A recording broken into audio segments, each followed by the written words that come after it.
We've been friends for about 3 years, and we decided to go to her cabin last summer. So it was a day where it was kind of groggy outside, it was rainy. My grandma decided to come in and she said, "Hey guys, look what I got." She had this really old doll, which was native, and it just gave the creepy, feeling off of us. We asked her where she got it, and she had gone to this weird kind of garage sale type thing. And she bought it off of someone for 60 cents, and the person said that they didn't want it anymore. She put the doll in bed and tucked it in and gave it a kiss and walked away. We then said that it looked really creepy, and I guess it might have pissed the doll off because when her parents and her grandparents went out for bingo, the Wi-Fi went out instantly. We decided to talk about funny things until the weirdest thing happened where we heard a little voice behind us. No, we heard a baby crying first. Yeah, a baby. From behind the door. And I was like, are there any babies, living around here? She said no. Then later on, we heard scratching from inside the room, tiny hands, as if it was, maybe a cat scratching at a door. A little freaked out, and then we decided to leave the house. And so we went on our bikes, and it got to the point where it was really, really cold, and we couldn't handle the cold, so we had to go back. Came back, opened the door, and we went into the bedroom. She had put a new bra that she got in a plastic bag on the middle of the bed. When we got back, it wasn't there. We looked around, we couldn't find it. I looked under the bed. The bra was out of the bag and under the middle of the bed. And then from behind us, we hear this low, demonic, yeah. We both looked back and we're like, did you hear that? We opened the door and we went into the bedroom.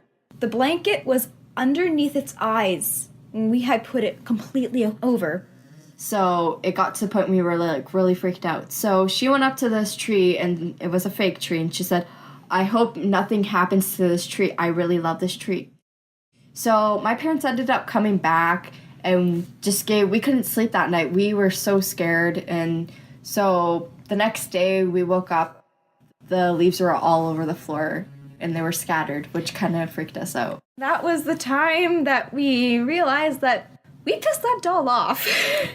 And my grandma loves that doll, and she talks to the doll, and to the point where... Brushes its hair, and to the point where we went in there, my grandma came in and she got really mad at us, and she closed the door on us and told us to never go in there again.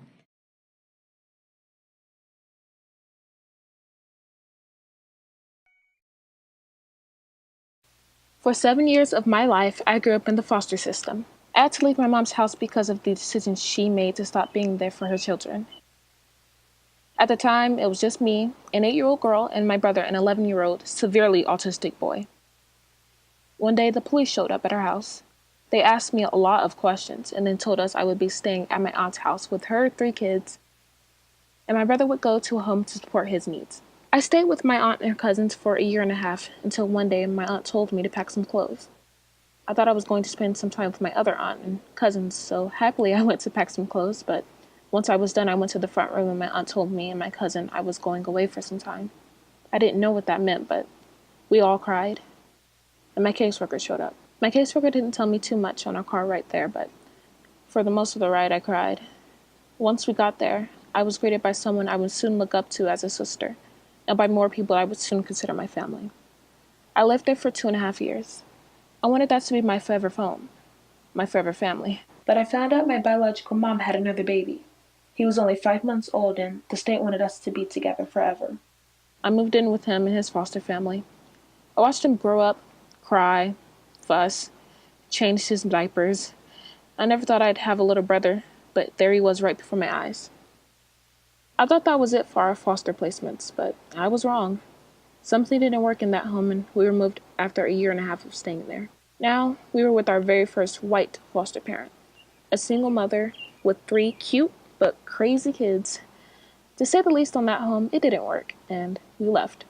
On my last day of school, we were taken to our next foster home. And our last one, thank you, Jesus.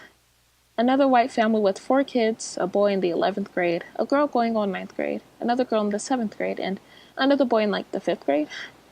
And of course, 2 parents, a mom and a dad, and 2 lovely black dogs. Those people showed me and my brother so much love and care, even after our hearts were broken by so many people, so many different times. I never had a father life, so when I got to this one, I didn't really know how it felt to have a father at all. December 31st, 2014, we were adopted by these people.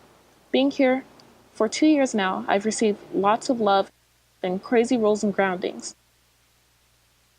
I'm blessed to have a place to finally call home.